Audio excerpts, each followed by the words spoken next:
Hi,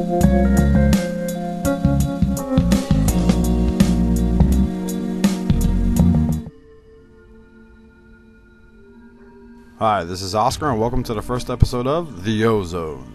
Now, celebrities have been in comics for quite some time. One of the most memorable members of pop culture history to ever jump into the comic book world would have to be that Mr. T. With his first series being Mr. T and the T-Force that came with free trading cards with each issue, as well as the relaunch of his series, Mr. T. Then, of course, sadly enough, there is the Warrior comic, the badly written, badly drawn, of course it was stuck in the infamous Dark Age of Comics, comic that had come out, that made absolutely no sense to anyone whatsoever. We're not here to talk about that, no. We're here to talk about something completely different. The ultimate slap to the nuts about marketing, that is, Jesse James is a dead man. Now, when I went to the comic book store to pick up my weekly stack, which consists mainly of 4 issues this week, I actually saw a huge stack of these on the counter and wondered why they never moved. The most shocking part about this comic book is I expected someone like Dark Horse to do it or IDW, but no, it was published by Marvel, of all things. Now, a quick glance at the cover tells me that one thing, the artist is either attempting to be a lot like Terry Hitch or Ivan Reis of Green Lantern fame and Terry Hitch of Ultimate Avengers, but he's not being an individual in itself. We have the Grim Reaper with his infamous Hand of Death looming over Mr. Jesse James, who is apparently on fire. Not to mention a wrecked car behind him. Now, don't get me wrong, wasn't he made famous because of the fact that he built these amazing motorcycles? So let's jump in head first into the empty pool that is Jesse James is a Dead Man, Marvel one-shot.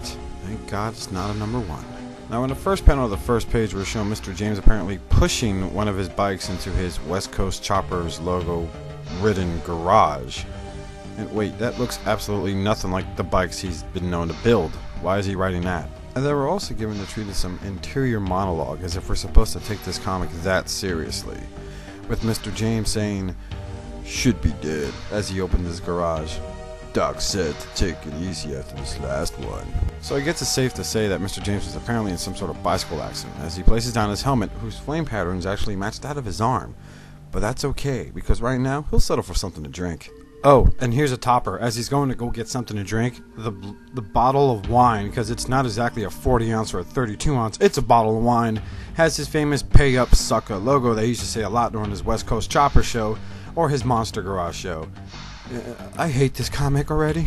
The rest of the page pretty much describes what Jesse James was doing before he ended up settling at home to drink an ice cold glass of Pay Up Sucker wine. And mind you, he's actually cursing a lot. He is cursing quite a bit in this, but thank God they, censored it with some skulls, because even the word goddamn has been censored.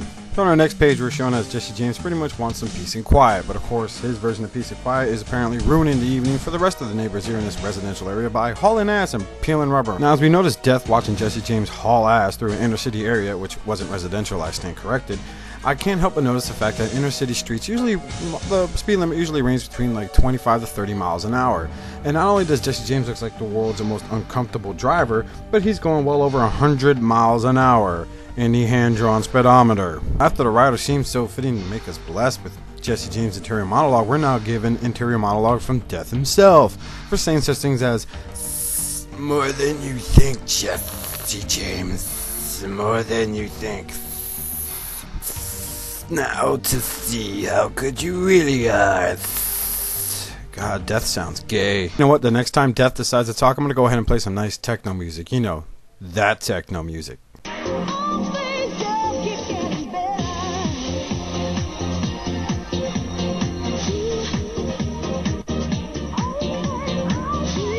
And now we have Jesse James and Death having a full-blown car chase through what was once empty streets of LA, now crowded with semi-trucks and whatnot. Yeah, this is gonna be fun. Uh-oh, we have more Death dialogue. Semper, Jesse. Fabulous. So as Death pretty much love taps Jesse James' new chrome bumper, Jesse James figures he's gonna go right on ahead and show him what for. And he's gonna show him pretty much by crashing his own car. Way to show him, Jesse. You just got owned. The next panel shows us Jesse James pretty much struggling to stay conscious by saying the ever so popular and then passing out. And now we have Death standing over him, and you know what that means? More Death dialogue. You're a really tough man to kill, Jesse James. Got you. Thankfully, the last page of this train wreck of a comic shows us Death pretty much looming over Mr. Jesse James, as he coughs up some blood and Jesse tells him to bring it. This comic was a waste of talent, both for the writer and the artist. I can't help but think that maybe both the writer and the artist got paid in the form of a West Coast Choppers t-shirt with a shitty autograph on it. This comic should never have been made, and the only reason this comic was made was to help promote the new show coming out with Jesse James called Jesse James is a Dead Man that premiered on Spike TV at the time. I pray to God it's cancelled. Now, hopefully if there is a God, Marvel learned its lesson and will never do some sort of stunt like this again. Granted, there are ways to promote things. Marvel did do a Kool-Aid Man comic. Let's not forget about its comic line for the air gliders. I don't know, it was really stupid. But hopefully they'll never pull a stunt like this again. I mean, DC Comics has gone this route for a long time. I could deal with movie adaptations, yes. I could deal with them drawing Peter Parker to look a lot like Tobey Maguire, but I cannot sit here and be expected to take someone like Jesse James seriously as a character in the Marvel Universe. Furthermore, another little bit note there, this is in the Marvel Universe. How come Death is pretty much a man and not Lady Death? You know, the figure that Deadpool's infatuated with. This has been Oscar Alonso for the first episode of The Ozone, and hopefully the last, because if I find more garbage like this, I will be making everyone aware of it. Thank you, goodbye.